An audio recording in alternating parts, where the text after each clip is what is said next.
how's it going, everybody? It is the Awesemo.com NHL DFS Strategy Show. Shortened edition today, and it makes sense because we've only got 2 games. And so, we'll talk about the 2 games. We'll talk about short slate strategy. I think, last time we had a 5-game slate, and that's a pretty short slate, I think, compared to a regular season. But for the playoffs, it was a little bit bigger. Now your options are very slim. We've got a couple that I think everybody's going to gravitate towards. I'm not seeing the pricing overly difficult. So I think probably for me, the name of the game on these short slates is just avoiding dupes. And there's a couple ways to do that. Taking salary off the table. You can play a player or two against your goalie, especially a goalie that's going to see a lot of volume, especially high volume shooters against those goalies. So we've seen Saros get a bunch of volume. He's probably in for another heavy workload tonight. Same thing with Price potentially. So, playing Matthews or playing a Sebastian Aho or Svechnikov against Saros, I don't think is a bad idea at all. So we don't have the lineup builder today. We're just having some technical difficulties with that. But Top Stacks tool is free for everyone today. If you want to go check that out, I will just pull it up here. See, it says free today. And we unlock a piece of premium content each day. So you guys can get, it's not fair if you don't see at least something that's behind the paywall before you sign up, is how we feel. And so this is the way that, we're showing you. These are the tools that are behind the paywall should you join. If you're ever looking for promos, awesemo.com/promos is the place you can find that. So always, you can just bookmark that tab. If you're thinking about joining, might be a little bit out of your price range or out of what you want to pay. We're constantly running promos. So feel free to hit up that link if you would like. Ilya Sorokin is fired. Yeah, no kidding. Bunch of saves last night. In fact, speaking of last night, let's quick review everything, and then we'll just talk about the slate a little bit game by game, but more so in general, how I might look to avoid some dupes here. So playoff mullet. 60K prize pool, 20K to first. It was Kuma Zuma took it down. Our friend Whistles Go Woo took second. Only 34 lineups it took to take this down. I haven't looked at this lineup just yet. Waited for the stream. Let's see if we can increase the size of this a little bit so everyone can see. Nugent Hopkins one off. Wow. Okay. Nugent Hopkins one off. Bennett Huberdeau, Hornquist, so had the Nut Panthers with Weegar and Spencer Knight.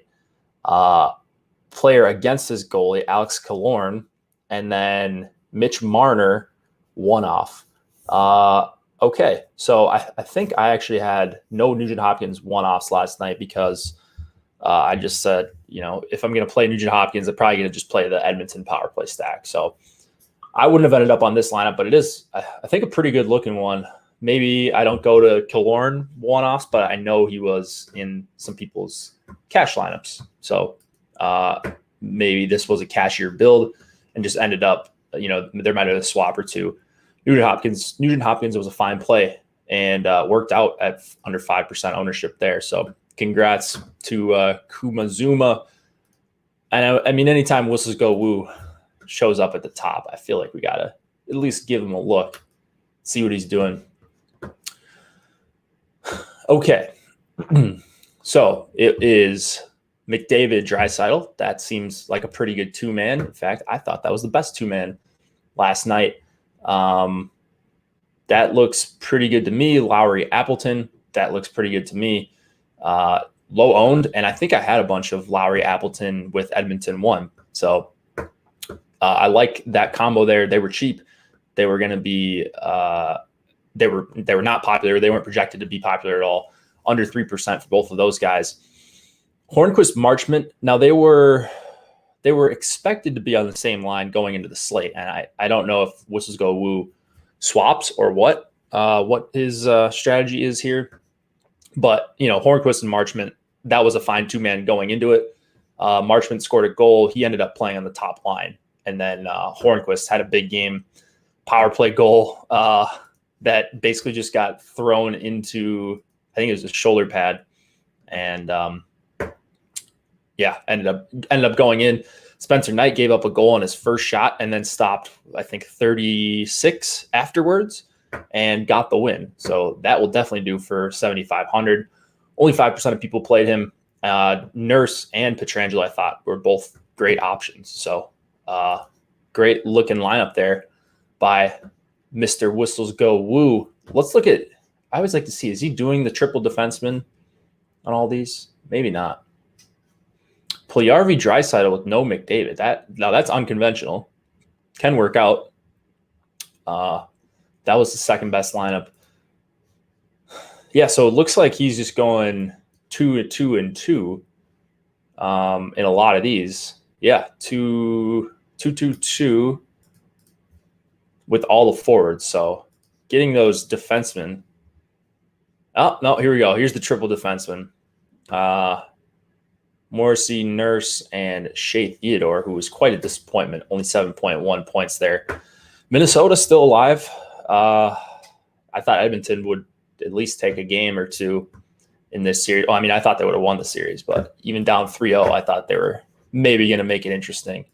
And that did not happen, which is disappointing because now people are saying that, McDavid can't win in the playoffs, which is absurd.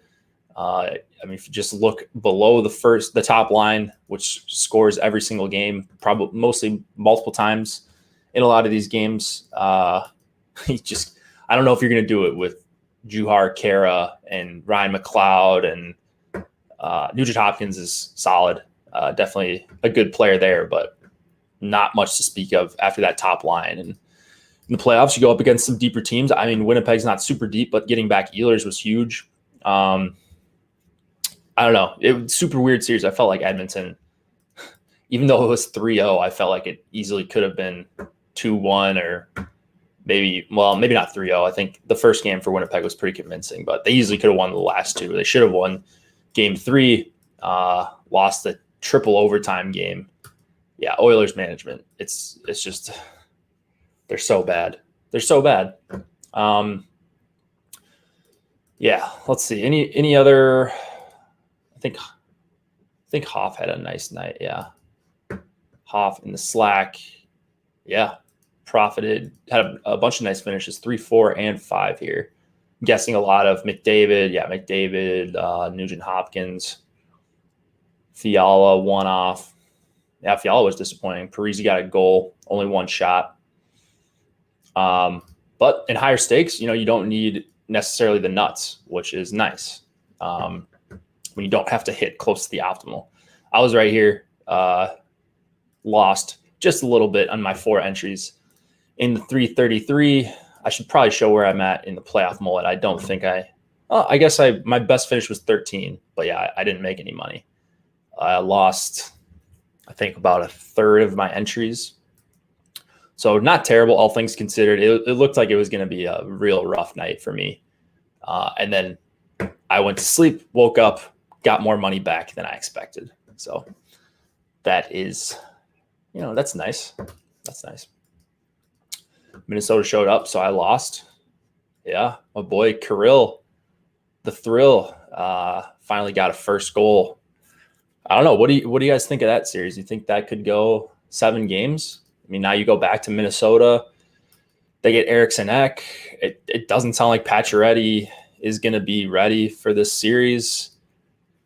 I don't know. I'd probably be feeling pretty nervous if I'm Vegas. I mean, it is a pretty even series. That was obviously a massive game. Tampa was a disaster. So that's another one. Like I feel like the teams that I've wanted to win have been pretty unlucky. Like Florida, they need some puck luck. Edmonton, I mean, just fell apart game 3. That's a completely different series if that game is 2-1 or that series is 2-1 yesterday. Vegas has been very inconsistent. Minnesota as well, kind of laid an egg in game 3. They've had some bad luck. Getting one of the goals called back was a joke, but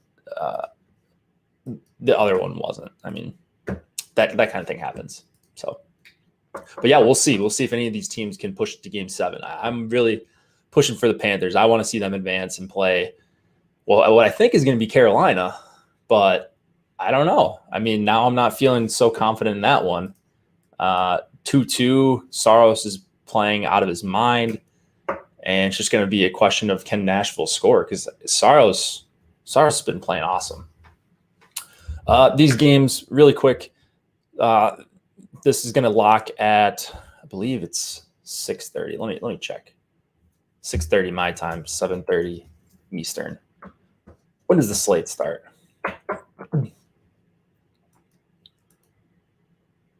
7:30 Eastern. Okay. 2 games, and not a 2-gamer where you can really late swap. That's kind of the only downside. Again, the lineup builder is not populating right now, so we'll try to get that fixed before lock. But yeah, I would play more non-correlated lineups. I mean, I still like to stick to 3-2, but you can make a case for what Whistles Go Woo was doing last night, the 2-2-2 with the forwards. I think that's a pretty good option.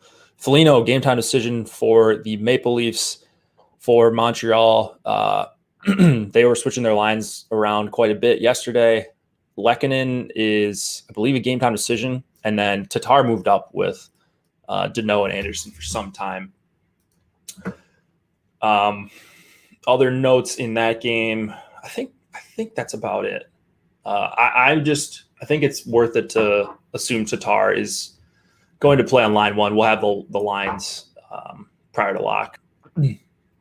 Josh stacking on a 2-gamer. Oh yeah, definitely want a Josh stack, or at least like the Jill stack, the hybrid, the 5-man. Other notes in the other game, I'm not seeing a whole lot. Let me know if I missed anything. But let's see here. Just check my beat list here. Did I say Foligno game time decision? Yeah, Foligno game time decision. Staal game time decision. I wonder who comes out if Staal's in. I didn't see anything on that. And then Jacob Slavin also a game time decision. That could certainly help out the Nashville scoring if you are looking to go there. Deneau is going to match up against Matthews. Saw that last night. It didn't really matter that much. Matthews' line was fine, just a little bit worse defensively. But basically what I'm going to do tonight, what I plan to do tonight is mostly just avoid dupes while also trying to play mostly the best plays. So I'm looking at my my exposures right now, and okay, on my other screen here. And my exposures look very, very close to the field on a lot of different players. So it might be like slightly under on guys like, so let's see here, slightly under on Carolina 1, slightly over on Nashville 1, mostly Forsberg and Matty Duchesne. But if the key here is trying to make your individual lineups not duplicated. So not too worried about the actual plays tonight on a 2-gamer. I mean, some people that play NHL DFS are never concerned about like the actual matchups. And I understand why to some extent, but it does help you cut down on lines on bigger slates. On 2-gamers, I'm doing probably a lot of 3-2-1s with my forwards. And that I think that's going to do enough for me to get mostly unique, but there's still going to be some 3-2-1s that are pretty popular. So I've got FC pulled up right here, projections loaded up. If you want to join Fantasy Cruncher with your Awesemo package, I think you should. It's a great optimizer. It's the only one that I use. Very user-friendly, and it's worth the add-on price. So I would highly, highly suggest it. I must have a lookup error with Jack Campbell or something here. I probably spelled his name wrong in the projections. Jake Allen. Where's he at here?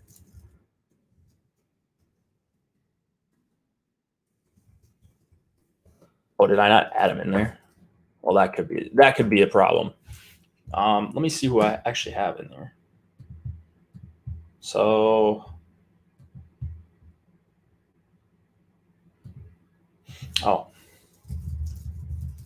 I typed in Jake Allen instead of Jack Campbell. Those are different guys. That would be pretty weird if Jack Campbell were starting for the Maple Leafs. So let me update that really quickly here.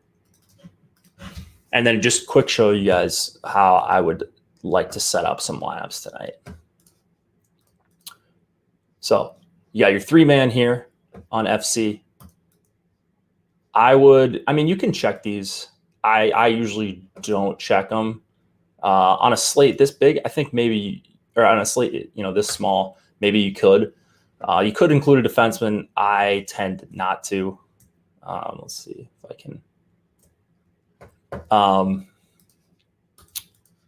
2 here. I think you can include third lines tonight for sure, especially if you consider the what's it called? The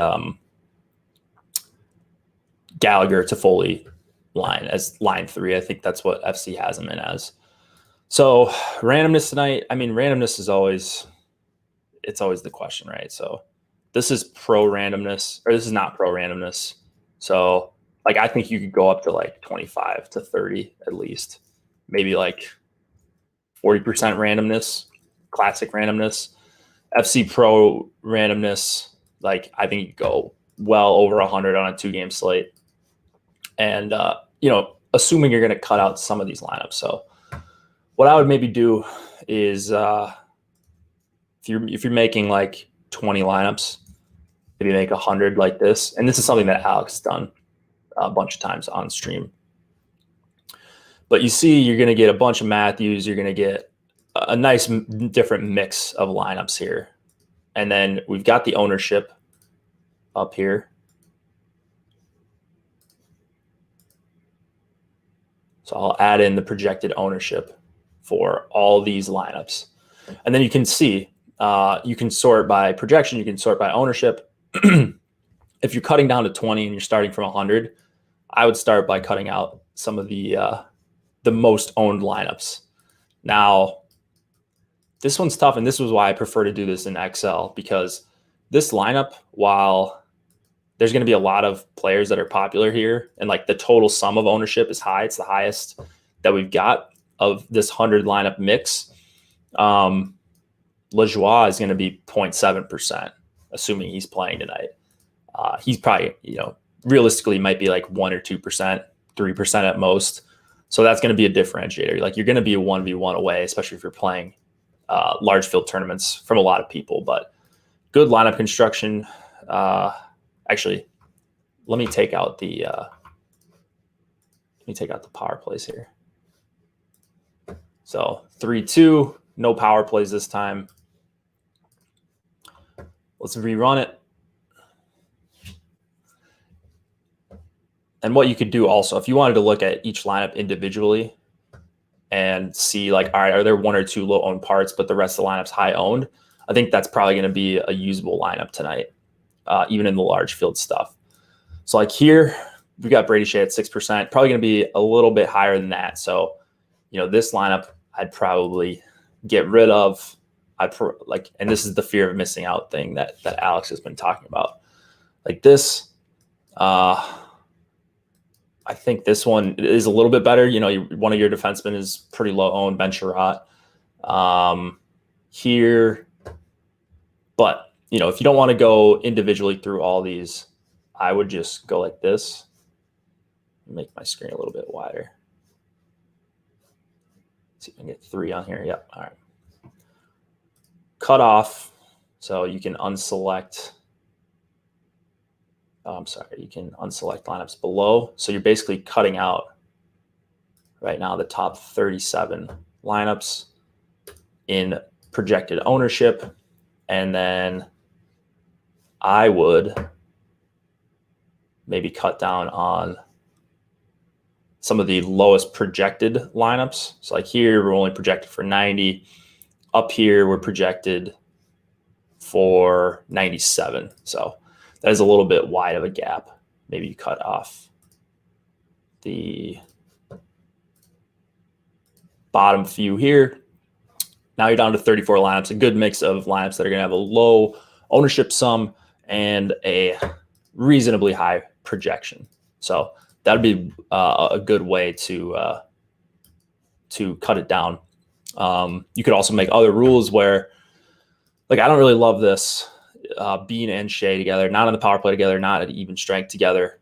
What you could do is limit defensemen from same team to one player. Rerun your lineups like that. I think that's also going to give you a better mix of players. It's not just going to jam in a couple of the best values. Like Bean played 27 minutes the last 2 games, but they were both OT games. So I don't think he's really in for a massive workload here. But stuff like this, Matthews, Hyman, Marner, full stack with your 4th forward coming from the same team. I like doing stuff like that tonight. I really, really do. So a lot of, my Toronto lineups are going to be, I'm just going to try to dominate people out of the Toronto 1 stack. So you go full Toronto, maybe you throw in another wing or 2, maybe a defenseman if you want a Josh stack, and just hope you can get there with multiple lines from the same team, because that's a lot. I think that's probably underutilized on shorter slates. And you can always add in a player against your goalie. I'd even argue you could do 2 against your goalie, especially against guys like Saros, where you might get Aho, Svechnikov, both get the shot bonus, and maybe one or both of them scores. That's 20 points right there for one or both of them.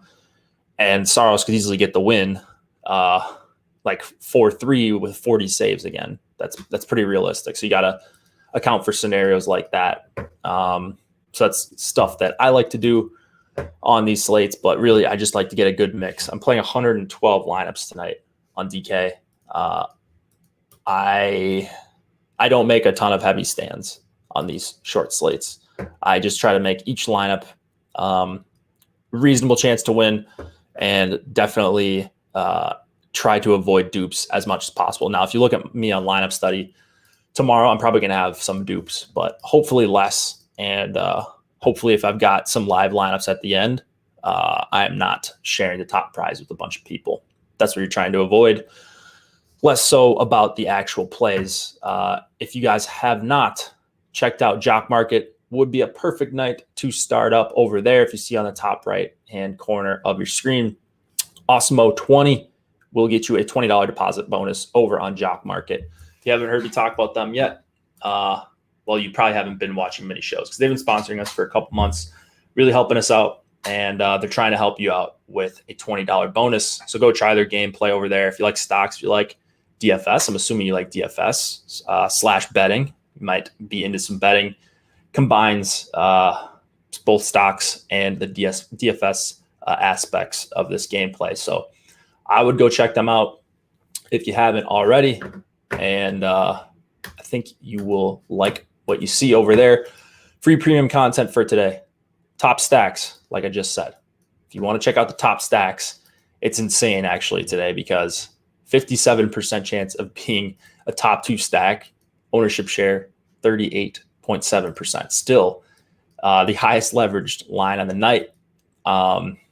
You can always leave someone off. I would not leave off Matthews if I could avoid it, but if you leave off Marner or Hyman, you might differentiate yourself in that way.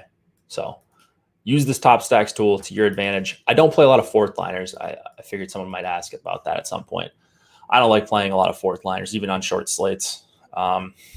You still got to get the goal scorers, and oftentimes it's not going to be the 4th line. Guys, now if you consider Tatar a 4th liner, then yeah, I would play Tatar. Or Corey Perry is a 4th liner. Like his number, like his individual numbers actually aren't that terrible. His rates, so you could see how he gets a dusty goal and ends up in a winning lineup in like a Matthews Toronto 1 stack. But use the top stacks tool. It is free for everyone today.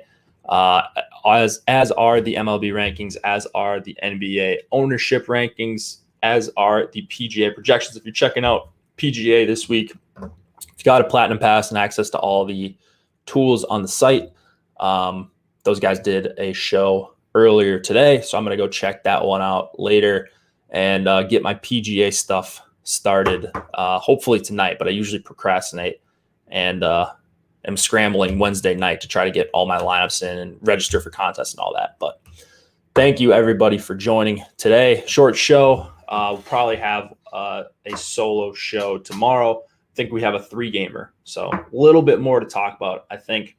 And playoffs have been great so far, so hoping to have some good gameplay to watch and some money still to be made on the site. So good luck. I'll see you guys tomorrow.